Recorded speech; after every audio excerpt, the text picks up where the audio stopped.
بسم اللہ الرحمن الرحیم۔ شب برات کی فضیلت۔ عن علی بن ابی طالب رضی اللہ عنہ قال قال رسول اللہ صلی اللہ علیہ وسلم اذا كانت ليلة النصف من شعبان فقوموا ليلها وصوموا نهارها فإن الله ينزل فيها لغروب الشمس إلى سماء الدنيا فيقول ألا من مستغفر لي فأغفر له، ألا مسترزق فأرزقه، الا مبتلا فاعافیہ، الا کذا الا کذا حتی یطلع الفجر۔ ترجمہ: حضرت علی رضی اللہ تعالیٰ عنہ سے روایت ہے کہ رسول اللہ صلی اللہ علیہ وسلم نے فرمایا، جب شعبان کی 15ویں رات ہو تو اس رات میں قیام عبادت کرو اور اس دن روزہ رکھو، اس لیے کہ اللہ تعالیٰ سورج غروب ہونے کے وقت یعنی شب برات کے آغاز سے آسمان دنیا پر اعلان فرماتے ہیں،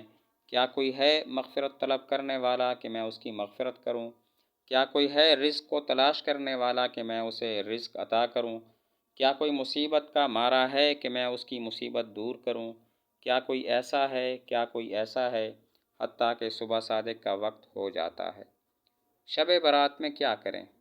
عام معمول کے مطابق اس رات بھی عشاء اور فجر کی نمازیں وقت پر باجماعت ادا کریں، فکر آخرت کے لیے محاسبہ اور مراقبہ کریں، مسنون وظائف اور اذکار پڑھ کر آرام کریں، اپنی ہمت اور توفیق کے مطابق نفل نمازیں ادا کریں، خاص کر نماز تہجد ادا کریں، انفرادی طور پر صلاۃ التسبیح ادا کریں، قرآن پاک کی تلاوت کریں، کثرت سے اللہ تعالیٰ کا ذکر کریں، اللہ تعالیٰ سے دنیا اور آخرت کی ساری بھلائیاں اور اپنے گناہوں کی مغفرت کی دعا کریں، ضروری سمجھے بغیر زندگی میں کبھی اس رات قبرستان جائیں۔ فائدہ: کسی عبادت کو اپنی طرف سے مخصوص کرنا درست نہیں ہے۔ مغفرت سے محروم رہنے والے چند بد نصیب۔ اللہ تعالیٰ شب برات میں مخلوق کی مغفرت کا اعلان فرماتے ہیں سوائے چند بد نصیب لوگوں کے، اور وہ یہ ہیں۔ حضرت ابو ذہم رحمہ اللہ سے ایک طویل حدیث مروی ہے جس میں حضور صلی اللہ علیہ وسلم کا فرمان موجود ہے کہ اتانی جبرائیل علیہ السلام فقال هذه ليلة النصف من شعبان وللہ فیہا عتقاء من النار بعدد شعور غنم کلب لا ينظر اللہ فیہا الى مشرک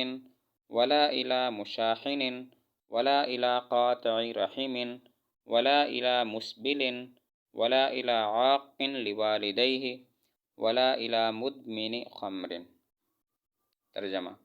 حضرت جبرائیل علیہ السلام میرے پاس تشریف لائے اور فرمایا، یہ شعبان کی 15ویں رات ہے۔ اس رات اللہ تعالیٰ قبیلہ کلب کی بکریوں کے بالوں کے برابر لوگوں کو جہنم سے آزاد فرماتے ہیں، لیکن اس رات مشرک، کینہ رکھنے والے، قطع رحمی کرنے والے، ازار یعنی شلوار، پاجامہ، پینٹ، تہبند ٹخنوں سے نیچے رکھنے والے، ماں باپ کے نافرمان اور شراب کے عادی کی طرف نظر رحمت نہیں فرماتے۔ عن عبداللہ بن عمرو رضی اللہ عنہ ان رسول اللہ صلی اللہ علیہ وسلم قال یطلع اللہ عز وجل الى خلقہ لیلة النصف من شعبان فیغفر لعبادہ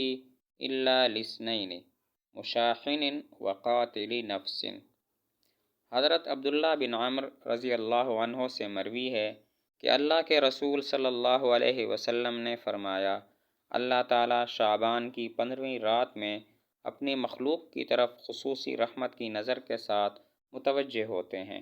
اور اپنے بندوں کی مغفرت فرما دیتے ہیں سوائے 2 شخصوں کے، کینہ پرور اور کسی کو ناحق قتل کرنے والا۔ عن عثمان بن ابی العاص رضی اللہ عنہ عن النبی صلی اللہ علیہ وسلم قال اذا كان ليلة النصف من شعبان نادى مناد هل من مستغفر فأغفر له هل من سائل فأعطيه فلا يسأل أحد شيئا إلا أعطيه إلا زانية بفرجها أو مشرك۔ حضرت عثمان بن ابی العاص رضی اللہ عنہ سے مروی ہے کہ اللہ تعالیٰ کہ نبی صلی اللہ علیہ وسلم نے فرمایا، جب شعبان کی 15ویں رات ہوتی ہے تو اللہ تعالیٰ کی طرف سے ایک پکارنے والا فرشتہ اعلان کرتا ہے کہ کیا کوئی اپنے گناہوں کی مغفرت کا طالب ہے کہ میں اس کی مغفرت کروں؟ کیا کوئی مانگنے والا ہے کہ میں اس کو عطا کروں؟ اس وقت اللہ تعالیٰ سے جو مانگتا ہے اس کو ملتا ہے، سوائے دو کے، نمبر 1 بدکار عورت اور نمبر 2 مشرک۔ مذکورہ بالا احادیث سے معلوم ہوتا ہے کہ اس رات بخشش سے محروم رہنے والے کل 8 بد نصیب افراد ہیں، اور وہ یہ ہیں: نمبر 1 شرک کرنے والا، نمبر 2 مسلمانوں سے کینہ اور بغض رکھنے والا، نمبر 3 ناحق قتل کرنے والا، نمبر 4 زنا کرنے والا، نمبر 5 قطع تعلقی کرنے والا، نمبر 6 شلوار پاجامہ تہبند ٹخنوں سے نیچے لٹکانے والا، نمبر 7 والدین کی نافرمانی کرنے والا، اور نمبر 8 شراب پینے والا۔